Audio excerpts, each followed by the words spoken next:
नमस्कार, स्वागत है आपका। मैं हूं आपके साथ रेनू जोशी। कल काफ़ी कुछ हुआ, काफ़ी ऐसी तस्वीरें आई जो किसी को भी विचलित कर सकती हैं। लेकिन जो एक तस्वीर थी, जो एक सोनिया गांधी की जो तस्वीरें थी, उन तस्वीरों ने दिल को दुखा दिया। ऐसी तस्वीरें थी जिसमें एक माँ का दर्द नज़र आ रहा था। एक माँ जिसकी बेटी को हिरासत में ले लिया गया, उस माँ का दर्द था। जिसके बेटे के चेहरे से खून निकल रहा था, उस माँ का दर्द था। सोनिया गांधी, जिनकी उम्र 75 साल से ज़्यादा हो चुकी है, उन्हें चिंता थी अपने बच्चों की और वो इसीलिए रात को दौड़ी दौड़ी अपनी बेटी प्रियंका के पास पहुंची, जहां उस जगह पर पहुंची जहां पर प्रियंका को ले जाया गया था। सोनिया गांधी की जो तस्वीरें थी, जिस तरीके से वो कार में बैठी थी, काफ़ी भीड़ भाड़ थी और उनकी तबीयत ज़्यादा ठीक नहीं रहती, उसके बावजूद प्रियंका को मिलने के लिए, प्रियंका का हाल जानने के लिए वो वहाँ पे पहुँची। ये जो तस्वीर थी, ये बयां कर रही थी उन माँओं का दर्द। सोचिए, पिछले इतने दिनों से कितने सारे छात्र धरने पर बैठे हुए हैं, प्रोटेस्ट कर रहे हैं, उनकी माएँ कैसा महसूस कर रही होंगी। मोदी सरकार छात्रों की बात नहीं सुन रही है, छात्रों के प्रदर्शन को तवज्जो नहीं दे रही है। लेकिन सोचो उन माँओं का कैसा उनको महसूस हो रहा होगा जिनके बच्चे इतने दिनों से प्रदर्शन में बैठे हैं, पुलिस उन पर लाठीचार्ज कर रही है, उनके साथ मारपीट की जा रही है। तो सोनिया गांधी की ये तस्वीर सिर्फ सोनिया गांधी का प्रियंका को लेके एक दर्द नहीं था, ये दर्द था देश की करोड़ों माँओं का। ये दर्द था कि कैसे माँ परेशान हो जाती है अपने बच्चों को देखकर। कल जिस तरह से राहुल गांधी को खींचकर, उठाकर, वहाँ से रगड़कर ले जाया गया, तो सोनिया गांधी ने भी ये तस्वीरें देखी होंगी। जाहिर सी बात है, किसी की भी माँ ऐसी तस्वीरें देखेंगी। जिस तरह से प्रियंका गांधी को वहाँ से उठाकर ले जाया गया था, किस तरह से उन्हें बस में रखा गया था, खींचा जा रहा था, तो किसी भी माँ को ये दुख होगा ऐसी तस्वीरों को देखकर। और बस उन्हीं तस्वीरों को देखकर दर्द में वो माँ चली गई। उस उम्र, मतलब इस उम्र में भी माएँ ये परवाह नहीं करती कि उनकी सेहत कैसी है, उनकी तबीयत कैसी है। उनके लिए अपने बच्चों की परवाह होती है। बस सोनिया गांधी भी यही करा। उन्होंने भी रात को वो प्रियंका से मिलने पहुंची, काफ़ी देर तक थाने में बैठी रहीं, क्योंकि वहाँ पर प्रियंका को हिरासत में लिया गया था।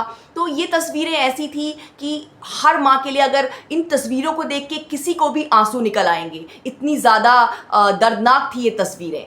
ये दर्द हर माँ को महसूस होता है अपने बच्चों के लिए, और ये दर्द तब ज़्यादा बढ़ जाता है जब देश में इस तरह के हालात हों, जब सरकार आपकी मदद ना करना चाहे, आपके बच्चों की मदद ना करना चाहे। तो आपको डर लगता है कि आपका बच्चा कोई एग्ज़ाम दे रहा है, कल उसका कैंसिल हो जाए एग्ज़ाम, उसकी पूरे साल की मेहनत बर्बाद हो जाए। माँ नहीं जानती कि उस बच्चे का क्या होगा, वो कल क्या कदम उठाएगा। पिछले कुछ समय में काफ़ी ज़्यादा छात्रों ने, 20 से ज़्यादा छात्रों ने सुसाइड कर लिया है पूरे देश में। कैसी बीती होगी उनकी माँओं पे, सोचिए ज़रा।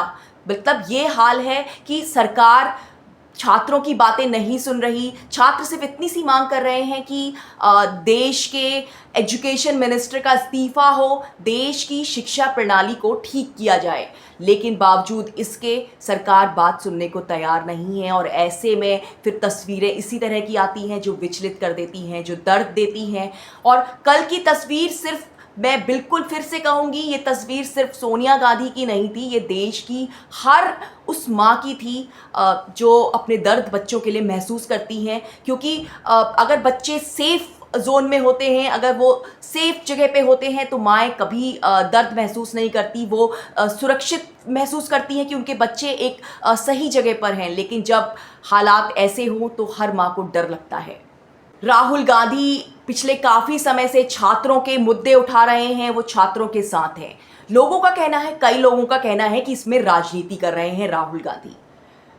राहुल गांधी पॉलिटिशियन है, तो जाहिर सी बात है राजनीति तो करेंगे, लेकिन राजनीति किस तरह की?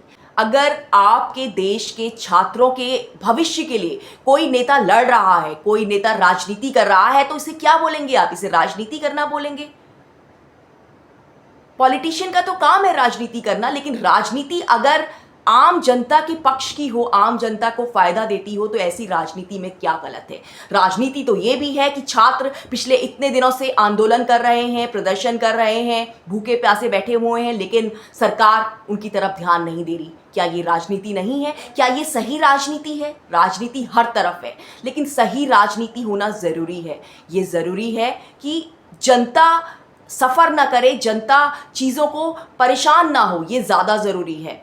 राहुल गांधी ने साफ कहा कि वो इस प्रदर्शन पे आने से पहले, इस धरने को करने से पहले ओम बिरला से मिले थे, ताकि वो अपनी बात संसद में रख सकें, उनसे टाइम मांग सकें, उन पे चर्चा हो। लोकसभा स्पीकर के पास गए और उनसे हमने कहा कि देखिए, कल जो स्टूडेंट्स के खिलाफ हुआ, उनको जो मारा गया, पीटा गया, धमकाया गया, उसके बारे में हम डिबेट करना चाहते हैं। स्पीकर ने हमें कहा कि सरकार से पूछेंगे, और उसके बाद 2-3 घंटे के लिए कोई डिबेट अलाउ नहीं हुआ। पार्लियामेंट को एडजर्न करते गए। दरअसल कल सुबह संसद में ये राहुल गांधी ने मामला उठाया। उसके बाद राहुल गांधी जो बच्चे घायल हुए थे एक दिन पहले पुलिस के लाठीचार्ज में, जो किया गया था, जो दिल्ली में हुआ था बच्चों के साथ, युवाओं के साथ, उसके बाद कई बच्चे घायल हो गए थे उस हिंसा में। पुलिस ने काफ़ी ज़्यादा लाठियां बरसाई थी और वो बच्चे अस्पताल में भर्ती हैं, और वहीं राहुल गांधी पहुंचे थे उनसे मिलने के लिए और उनके परिजनों से उनका हाल जानने के लिए। इसके अलावा कई और नेता भी वहां पर गए थे, जिसके बाद ही राहुल गांधी और प्रियंका गांधी ने धरने का अपना मन बनाया और मोदी के घर के सामने, प्रधानमंत्री नरेंद्र मोदी के घर के सामने धरना प्रदर्शन करने लगे। वो बैठे हुए थे, लेकिन वहां पर पुलिस आई। पुलिस वहां से उन्हें जबरदस्ती उठाने की कोशिश करने लगी। प्रियंका को वहां से हटाया गया, वहां से ले जाया गया खींचते हुए, उनको बस में हिरासत में लिया गया। उसके बाद वहां पर अखिलेश यादव भी पहुंचे थे, उन्हें भी वहां से हटा दिया गया पुलिस ने। राहुल गांधी वहां से नहीं हटना चाहते थे, पुलिस उनके साथ जोर जबरदस्ती करने लगी। राहुल गांधी को काफ़ी चोटें भी आई हैं, उन्हें घसीटा गया है, तस्वीरें सबके सामने हैं। और तो ये पूरा काफ़ी दर्दनाक था। इसी तरह एक दिन पहले जो छात्रों के साथ हुआ था वो भी काफ़ी ज़्यादा गलत था। एक लोकतंत्र में अपनी बात रखना कभी गलत नहीं हो सकता, लेकिन जब इस तरह की चीज़ें होती हैं, बल का प्रयोग होता है, वो भी छात्रों पर, देश के छात्रों पर, देश के युवाओं पर, देश के बच्चों पर, तो दुख तो होता ही है, और दुख हर किसी को होता है, चाहे वो सोनिया गांधी हों या फिर देश की दूसरी माएँ।